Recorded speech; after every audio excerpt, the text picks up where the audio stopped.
창비문학에서 나오는 짤막한 시 두 편을 하도록 할게요. 이거는 창비문학이니까 창비문학에 해당하는 학생들만 보시면 되겠고, 고2 학생들 중에서 자기 교과서가 창비다 그것만 보시면 되겠어요. 1단원에서 나오는 시 두 편이에요. 한 편은 또 중간에 하나는 현진건의 고향이라고 소설이 나오는데 그건 기니까 개원은 하고 우리가 이 코로나 사태가 끝난 다음에 선생님이랑 같이 진행을 하도록 할게요. 무슨 얘기인지 알겠죠? 꼭 그건 읽어갖고 오셔야 돼요. 자, 김수영 시인의 사랑이라는 시인데 이 김수영 시인은 우리가 대표적으로 알고 있는 건 풀같은, 그러니까는 민중시, 저항시를 쓴 1960년대 민중시를 쓴 시인이에요. 민중시인, 저항시인이고 민주화, 그러니까 이제 1960년대 독재 정권에 저항을 하면서 시를 썼던 사람인데 여기서 사랑이라는 제목으로 사랑이라는 걸로 시를 썼어요. 그럼 여기에도 무언가 숨겨져 있는 다양한 의미가 있을 거다라는 걸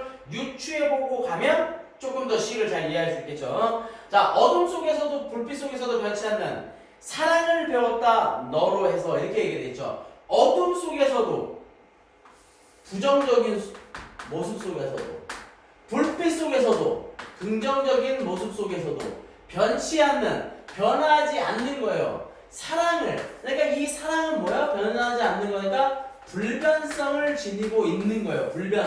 불변성을 기억하시면 되겠어요. 그러면서 배웠다 너로 해서 이렇게 얘기를 했는데, 자, 이렇게 갖고 너로 해서니까 도치겠죠. 도치 앞뒤로 순서가 바뀌었어요. 너로 해서 어둠 속에서도 불빛 속에서도 변치 않는 사랑을 배웠다라고 얘기를 하는 거예요. 그러니까 이 너라는 존재는 뭐예요? 사랑이라는 걸 가르쳐준 대상이 되겠죠. 사랑을 가르쳐준 대상.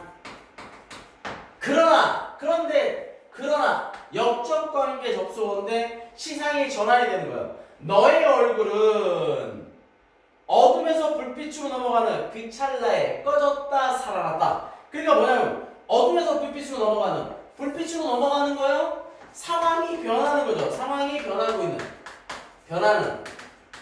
순간인데, 상황이 변하는 순간에 그 찰나에 꺼졌다가 살아났대요. 너의 얼굴은 그만큼 불안하다라고 얘기하는 거예요. 자, 불안하다라는 거 말 그대로 너의 얼굴, 사랑을 가르쳐 줬는데 그 찰나에 사랑이 꺼졌다 살아났다?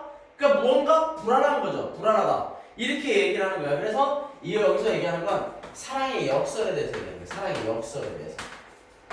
사랑의 역설이다라는 건 뭐냐면 영원하지만 한편으로는 그 순간순간에 불안한 모습들도 지니는 게 바로 사랑이다라는 거예요. 사랑을 하지만 사랑이라는 게 완성된다라기보단 이별을 또 준비할 수도 있는 거고, 또 우리가 길게 생각하면 사랑을 완성을 했을 때 뭐 결혼하면 되지 않느냐, 그러면 언젠가 죽음으로써 헤어질 수 있는 부분들이 있기 때문에 사랑이라는 거에 대해서 얘기를 하는 거예요. 그러면서 번개처럼 자, 이렇게 두 개를 반복하면 강조예요. 무조건 강조.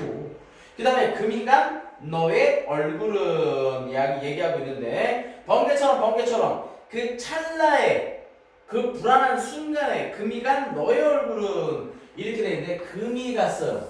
금이 간 너의 얼굴이니까 금이 갔잖아요. 그러니까 틈새 불안한 순간이에요. 불안한 순간.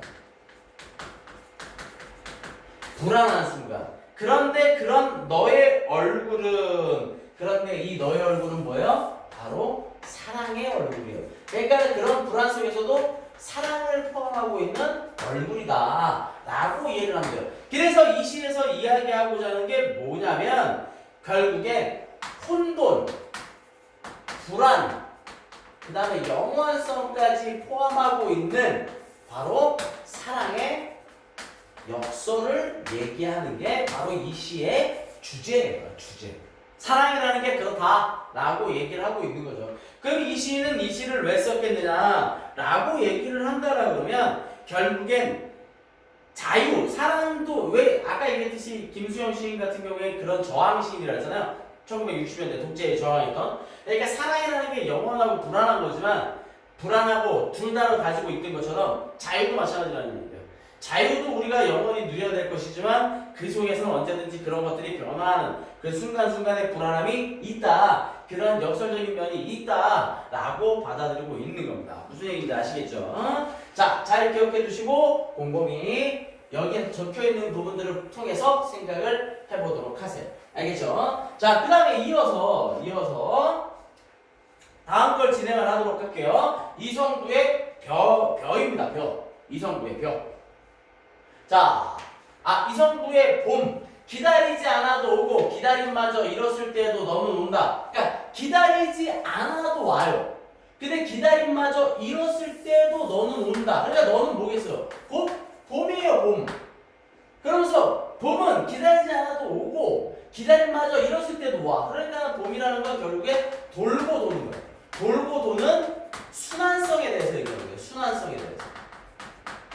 어기 뻘밭 구석이거나 썩은 무릉덩이 같은 데를 기웃거리다가 한눈 좀 팔고 싸움도 한판 하고 지쳐 나자빠져 있다가 다급한 사이 들고 달려간 바람이 흔들어 깨우면 이렇게 되는데, 자, 나열하죠. 열거죠. 열건데 여기서는 어디? 뻘밭 구석 썩은 무릉덩이 한눈 좀 팔고 싸움도 한판 하고 나자빠졌다가, 그러니까 일상적인 부분에서 일상적인 삶을 얘기하는 거예요.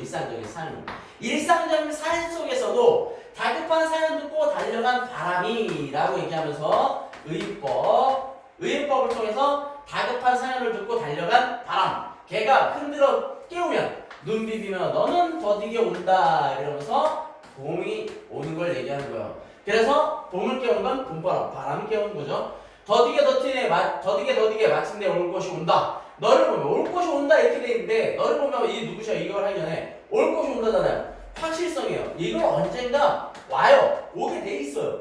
그래서 너를 보면 눈부셔 일어나 맞이할 수가 없다. 입을 열어 외치지만 소리는 굳어 나는 아무것도 미리 알릴 수가 없다. 가까스로 두 팔을 벌려 껴안아보는 너 먼 데서 이기고 돌아오는 사람아 이렇게 돼 있는데, 입을 열어 외치지만 소리는 굳어 나는 아무것도 미리 알릴 수가 없다. 봄이 오는 걸 미리 얘기할 수가 없어요. 우리로 말하자면 스포할 수가 없어요. 스포할 수가. 그래서 미리 알릴 수가 없는데, 왜냐면 그만큼 조심스러운 거죠. 조심스러운 상황이 되는 거예요. 가까스로 두 팔을 벌려 껴안아보는 너 먼 데서 이기고 돌아온 사람아 라고 얘기를 하는 거예요. 그러면서 여기서 얘기하는 봄이다라고 얘기하는 건 결국에 뭐냐? 바로 자유를 상징하는 거다라고 생각하시면 돼요. 그래서 먼 데서 이기고 불의에 저항하고 불의와 한다툼하고 다시 돌아오는 거죠. 그래서 우리는 자유를 찾는 거예요. 그래서 이 사람은 봄이지만 결국엔 자유를 의미하는 거다라고 생각하시면 훨씬 쉽게 시를 이해하실 수가 있겠어요. 시에는 이런 식으로 어떤 단어들을 주고 상징적인 모습을 띠는 것들이 굉장히 많아요. 그렇기 때문에 그런 부분들을 보고 잘 기억을 하시는 게 시라는 문학을 이해하는 첫 번째 방법이 되겠습니다. 알겠죠? 꼭 여기에 해당하는 이 시들을 읽어보시고 그 다음에 나머지 뒤에 해당하는 현진곤의 고향이라든지 천상병 작가의 문화작품들 같은 것들을 권정생 작가, 천상병 작가 말고 권정생 작가요. 권정생 작가의 작품들 같은 것들을 읽어보고 오도록 하세요. 그리고 꼭 여기 해당하는 부분들은 문제도 풀어보셔야 합니다. 알겠죠?